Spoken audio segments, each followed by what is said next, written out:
Well, hello, my beautiful Aries. How are you, my gorgeous ones? I am so sorry that this has taken so long. If you've watched my other videos, you saw that I'd mentioned that I'd gotten really sick, and then I thought I got well, and then I got sick again, and I lost my voice, and I just couldn't get these done. So, we've had a lot of stuff going on. I'm going to go over very quickly a little bit about July. I'm going to go through August. As you can see, I don't have the tarot up on the side because I'm actually going to do a full spread for you guys. Those should be coming out like tomorrow or the next day. So I'll be doing a full spread like old times, like old school. And this is in preparation for September, where I'm only going to do a very short video, but then I'll have the downloads on my website. So welcome everyone. For those of you that don't know me, my name is Cindy. I am the modern day spiritual advisor. I use multiple modalities, including astrology, tarot, mediumship, hypnotherapy, all kinds of stuff to help you on your path. So my gorgeous ones, let's talk about Jupiter's gone direct, and this is you, Aries. So if Jupiter's gone direct, Jupiter's been in Scorpio. That's, I think, your opposite house. Hold on. So this is you, 1, 2, 3, 4, 5, 6, 7, sorry, 8. This is a very good spot for Jupiter to have gone direct in your 8th house. The 8th house is about shared resources, other people's money, money coming in from loans, money coming in from inheritance, money coming in from, like, this is other people's money, right? And so with Jupiter being retrograde, it was about reorganizing some things, adjusting, editing, amending, trying to figure it out. Jupiter wants to grow this house. It wants to make it bigger. So like an example is if you own your own business and you're trying to make your business bigger, maybe Jupiter was teaching you what it was that you were needing to do with shared resources, how you were to include other people or include a partner or maybe get a different type of loan, or I'm just giving you sort of an example. Well, that's been going on for a while. So now that Jupiter's gone direct, those things that you were figuring out, those things that you were amending and working and revising and understanding, that's all going to come forth now. All that's going to be a little bit easier for you. And this house eventually gets bigger. It's been in a very scorpionic way. Scorpios can make money. Scorpios are very good at their jobs or their careers or what they want to do. So this house is going to expand for you. And again, it could come through inheritance, insurances, grants, loans, different types of stuff like that. Okay, so that's what's been going on with Jupiter. It's going to be direct for a while. Then we have Mercury. I am so sorry if I have to cough. I am still dealing with this bronchitis, the ending of it, so I apologize.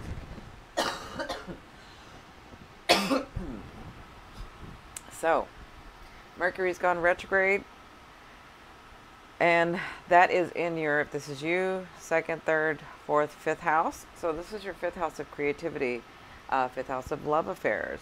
But this is also, this 5th house has to do with past karma, good credit for your past karma that comes to you through the night. And so this has to do with pleasure, and it could, you know, if you're in the fashion industry, it has to do with that. That 5th house does. So the North Node's been in there, so you've had to, you've been really, the North Node is about your path, the things that you want to do, the things that you want to fulfill to help grow your soul, right? And so you've already been working in this house, but with Mercury gone retrograde, Mercury is about, he's the processor, so he's about bringing messages from the underworld or from the other dimensions or from the connection to spirit, right? And so we all know what Mercury retrograde is about. There could be some miscommunication, but it's also about editing, processing, revising. Not just that, but we've had all these retrogrades. So our lives have been like, doesn't matter what I do, it's not moving forward, things can't go right. But that's because we're about editing and revising and processing and all of that.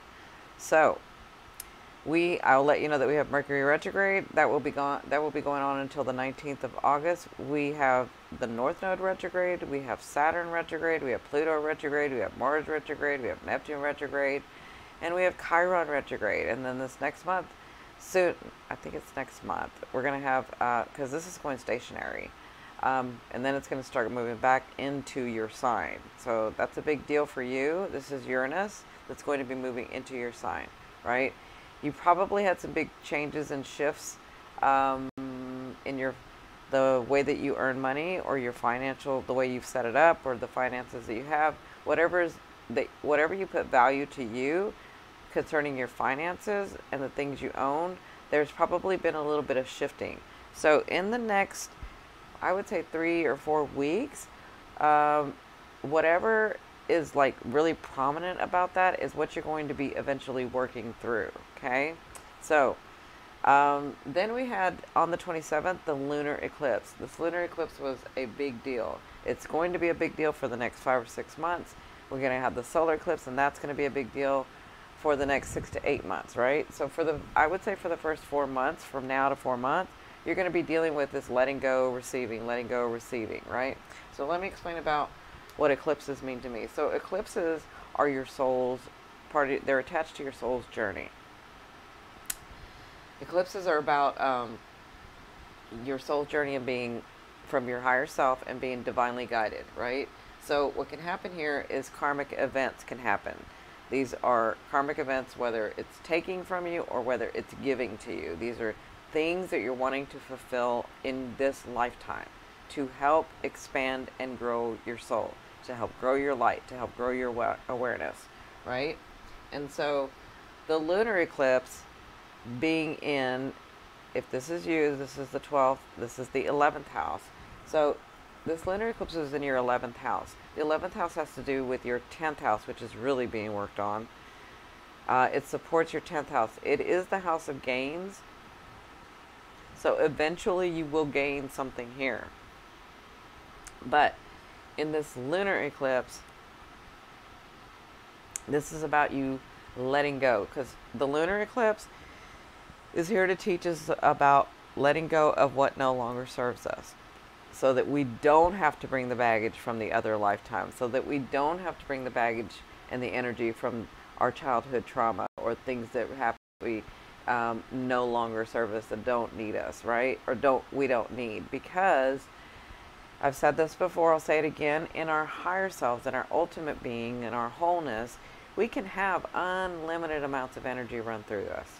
But in this resonance as physical form on this earth, in this lifetime, there is only so much energy that can run through us, right?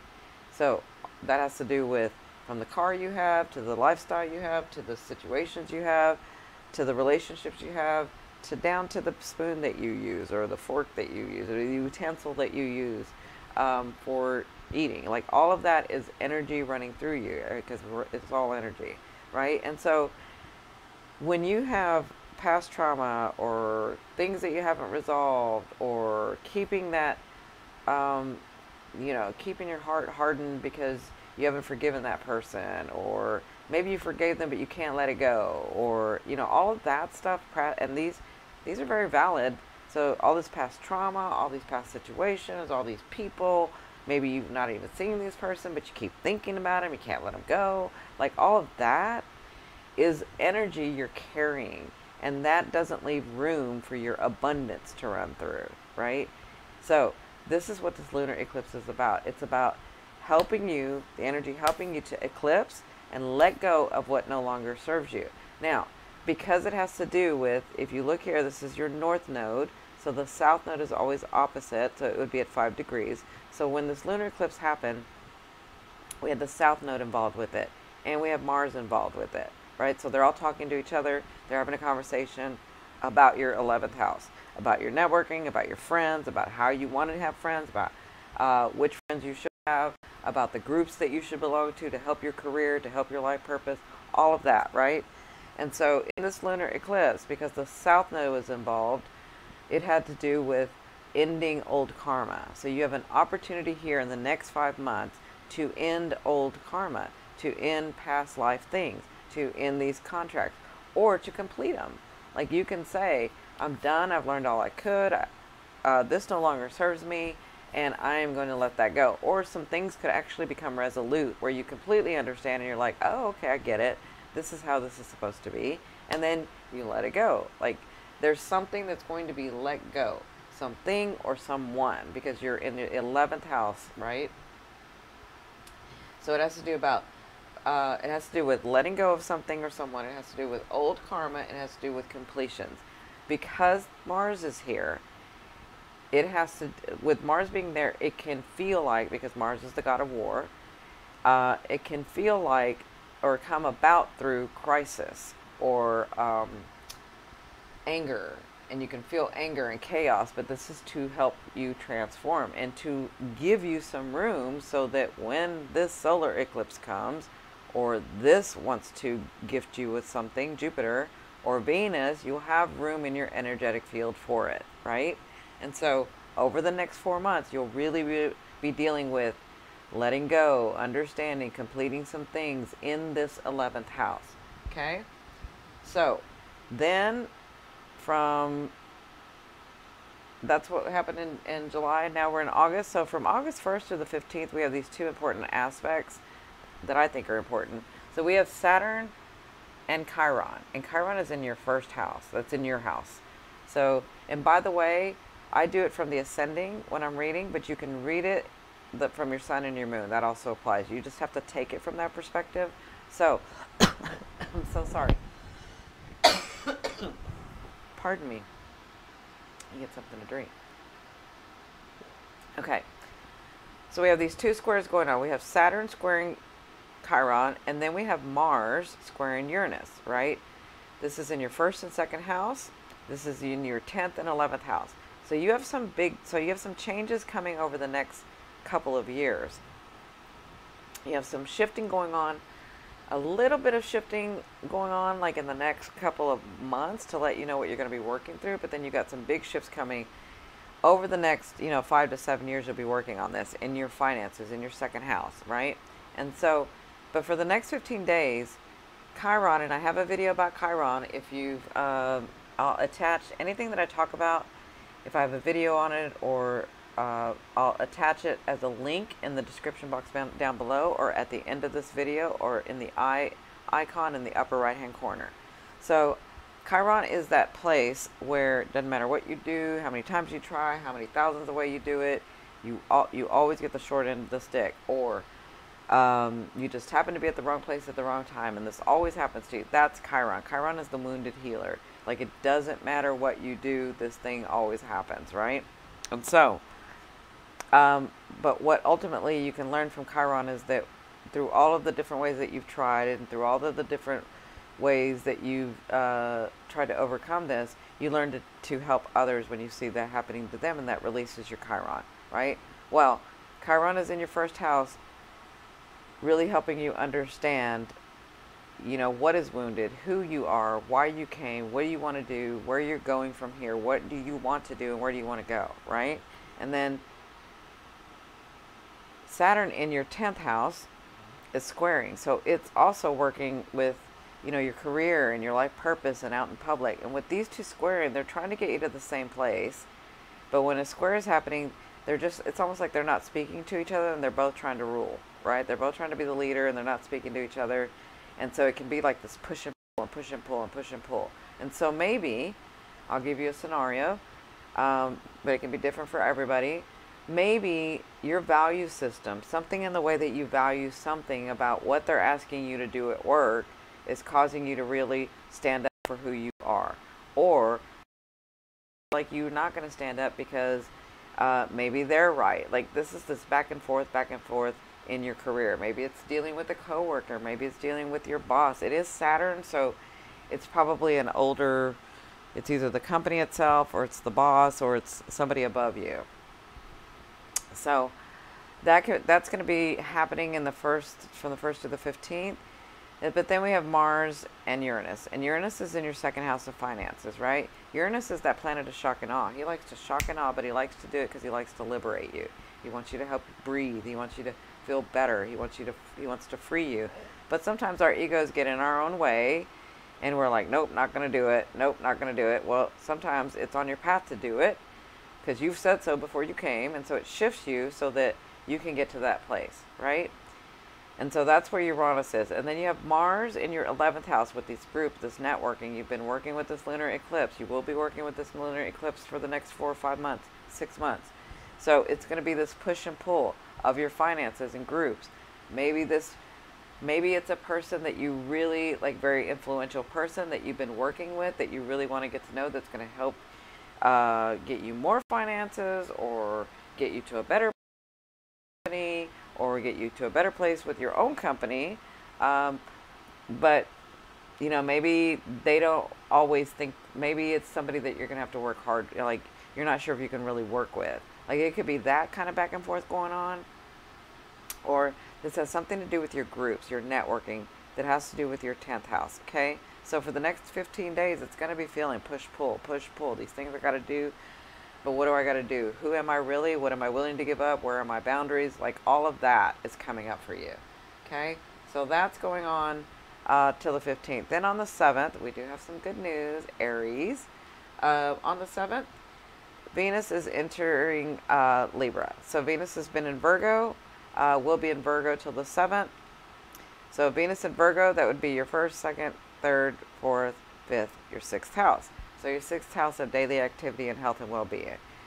Venus probably made it really easy, or much easier for you to conduct your daily goings on. And maybe your nutrition's gotten better. Maybe you're taking better care of yourself.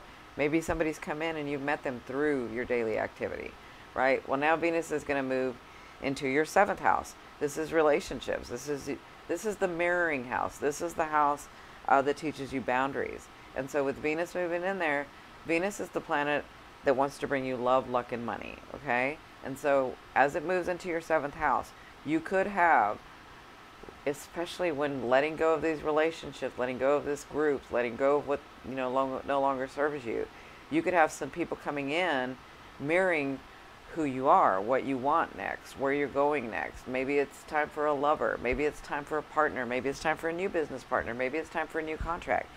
Maybe it's time for a new understanding with the partner that you have, or with the romantic partner that you have, or with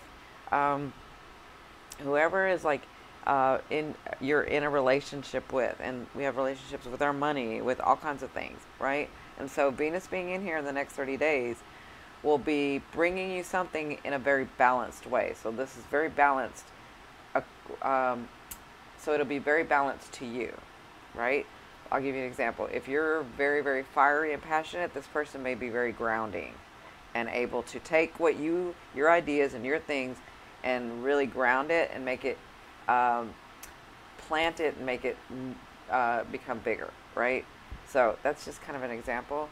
But whatever this is, it's going to be a balance to you, okay? Or whoever this is, it's going to be a balance to you, okay?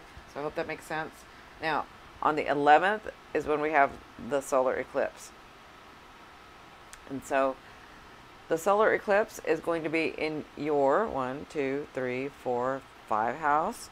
So your 5th house of creativity and love affairs. So it's not just love affairs and creativity.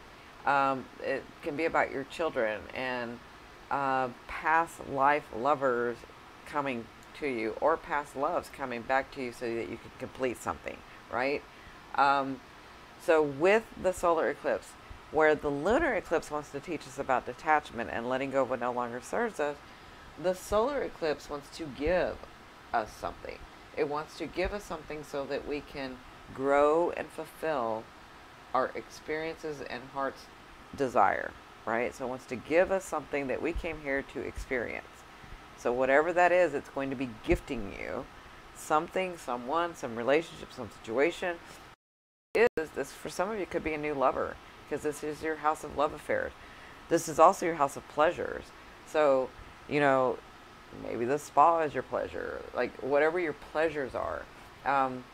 So it also has to do with advisors of some sort, right? And so when you have the sun in here, or this solar eclipse, it's going to be gifting you something. And because the North Node is here, the North Node, again, is about your present and future lives, like where you're going, what you want to do in this life, the karmic stuff that, well, I don't want to say karmic stuff, but the life path stuff that you came here to experience, right? And so Mercury being retrograde is going to help you really process this. This is going to be in a very Leo way, which you will be really affected by because you're a fire sign. So you being a fire sign is going to really affect you. So for some of you, Somebody could be coming in your life. Something really, really good could be coming into your life finally. I know financially, some of you have been, back and forth and back and forth. And then by that time, Uranus is retrograding, right? So there is going to be some sort of shift here going on. So that will be going on in your 5th house. Then on the 13th, move to the 13th, Mars is moving into Capricorn, which is in your 10th house. So this thing that you've been dealing with, this networking, these groups, this thing that has to do with your 10th house. Your 10th house is your career, your life purpose, your accolades, all of that you've had Saturn and Pluto here, right? Really helping you understand control, really helping you understand what you want to do and how hard you're going to work to do it, right? So Mars is going to move into this house. It's still retrograde, but it's moving into this house for a little bit. So some things should start clearing up for you, but it's not going to really clear up till September, October. So the end of September to October, because Mars is going to go back into Aquarius. But for right now, it's moving into Capricorn, which means these things that you haven't been able to figure out, or where Mars is sort of chaotic and really warlike and thinking outside the box and not so centered. In Aquarius, in Capricorn, it's very pinpointed and directed, right? So you're actually going to see some progress happening over the next 3 or 4 weeks, right? So that'll be coming through for you in your 10th house. So on the 19th, Mercury goes direct. So Mercury goes direct here on the 19th. You've been processing these things that you're receiving. Maybe you've received some things. Maybe some things shifted here. You're trying to understand. This is part of your path, because see how close Mercury is to here? You're really trying to process. You're really trying to understand this stuff. Really, really trying, right? Really working on this. Whatever you're letting go, you're giving room to bring in your abundance. Whether that abundance is a relationship. I mean, abundance means a lot of different things to a lot of different people. So Mercury goes direct, and now it's time to bring those things forth. Now it's time to move those projects, those gifts that you got, the new way of life that you're seeing. It's time to move that forward, and you're going to have more energy and more clarity to do it in, right? And so on the 24th or 25th,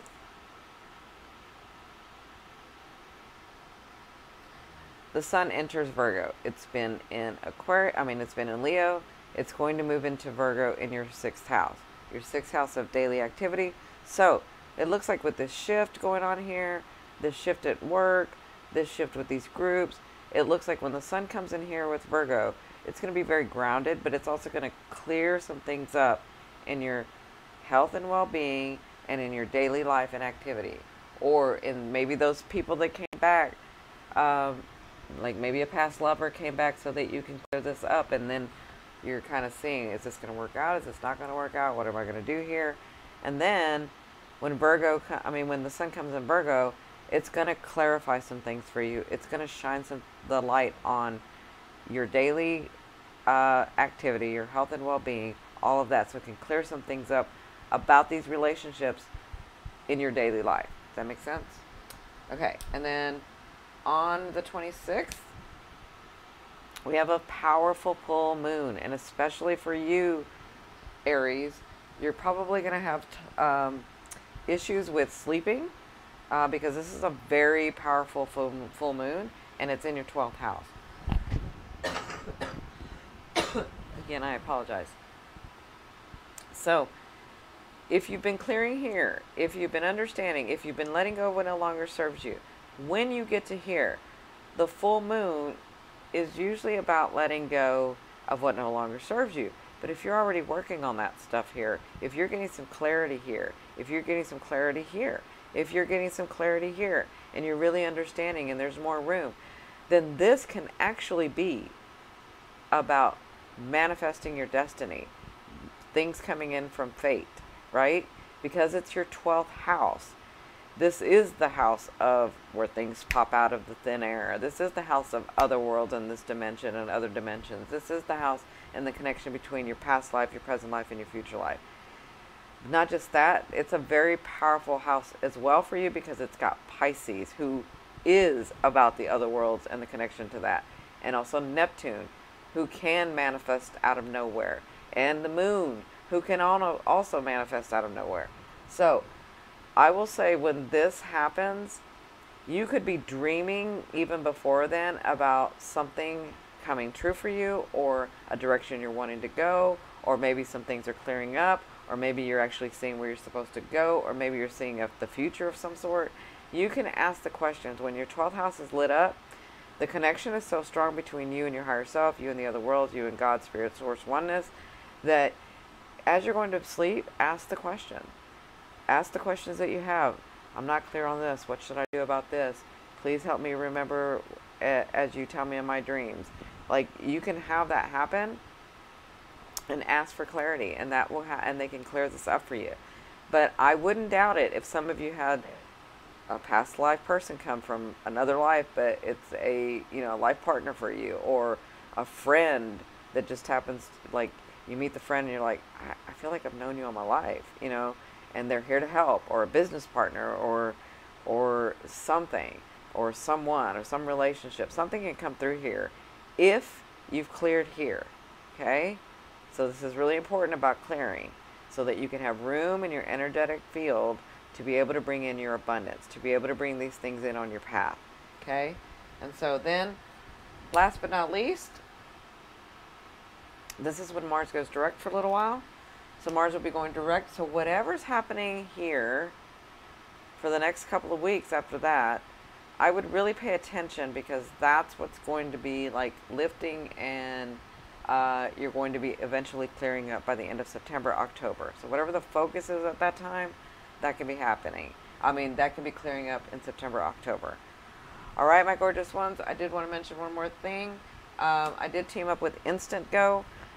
This is an app, easy way to be able to text me.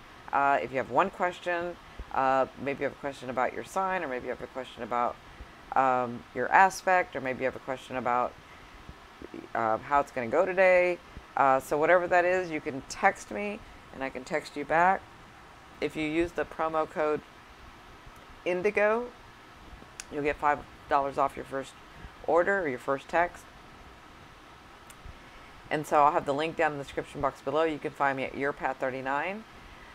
And I will see you in a couple of days with the tarot readings. I love you, love you, love you. Bye.